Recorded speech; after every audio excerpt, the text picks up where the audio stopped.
Today, I understand that I'm neurodivergent. Today, I understand that, mental health is a part of the disability, identity umbrella.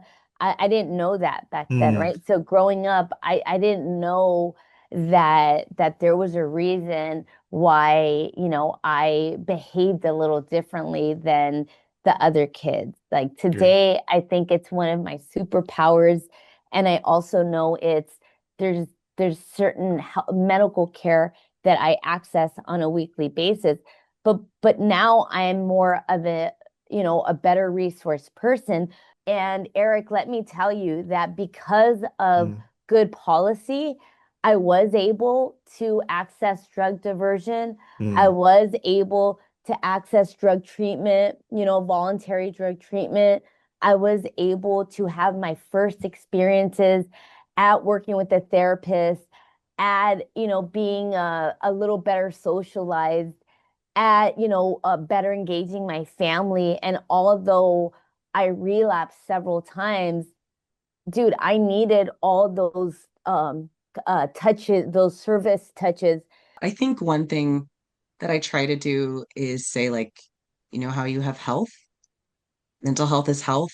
It's part of your well-being. I try to make it accessible by just saying it is part of our wellness. Like, it's not, I move away from diagnostic criteria and framework because that has been a way to label and throw away people or control them.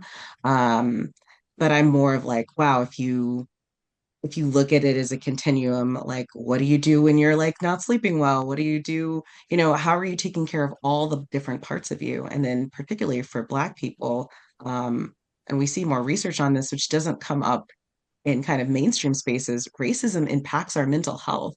Like it's mm. actually a contributing factor. So a lot of people don't know that or talk about it.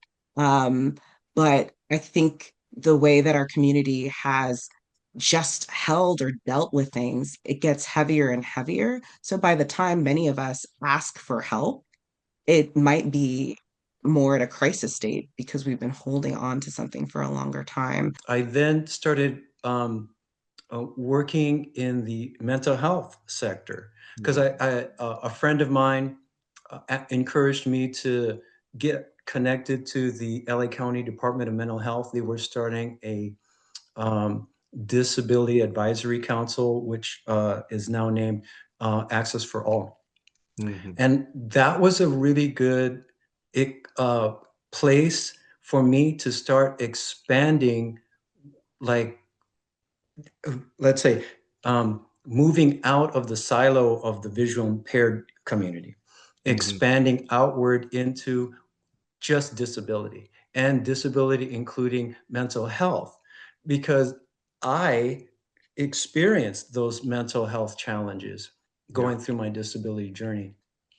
And I knew that there were others that may be also struggling, and I encountered them, in this disability advisory committee, and they were also talking about, things like equity in services, um, like the discrepancies in the services that were available to people with disabilities, the lack of cultural etiquette Mm. amongst therapeutic practitioners, etc.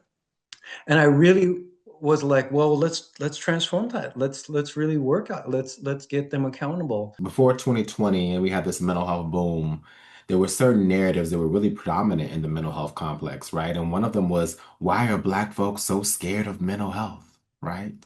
And you would Mhm. see that everywhere. And it was a kind of collective and like mental health industrial complex gaslighting, right? It Mhm. was like everybody and Black people were doing it, therapists, well, everybody was doing it. And no one Mhm. was saying, wait, we have generations of folks who have been traumatized by these institutions.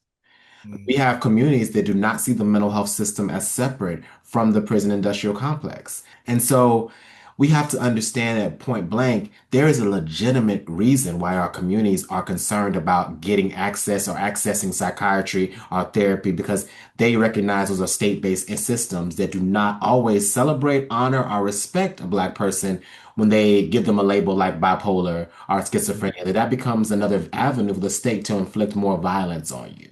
And we have to be really honest about that. So people, I see people let down when we say those things. Like, okay, I can be honest that I'm scared because I've seen things. What would you want to say if you had a one-on-one with the governor of California, if you had a one-on-one with the legislator in California who could make a real difference in this fight? What would you want to tell them about this work and about what they could do when it comes to solitary confinement? Well, I don't think absolute deprivation is the solution. Depriving people of human contact, depriving people of programming and rehabilitation. I think the better a person feels about themselves, being productive and making themselves feel their worth and their value. I went into the eye doctor and was diagnosed, and it was pretty blunt. Like the doctor said, "Oh, you're gonna go blind." I was like, I think I was 20 years old. And I was like, what?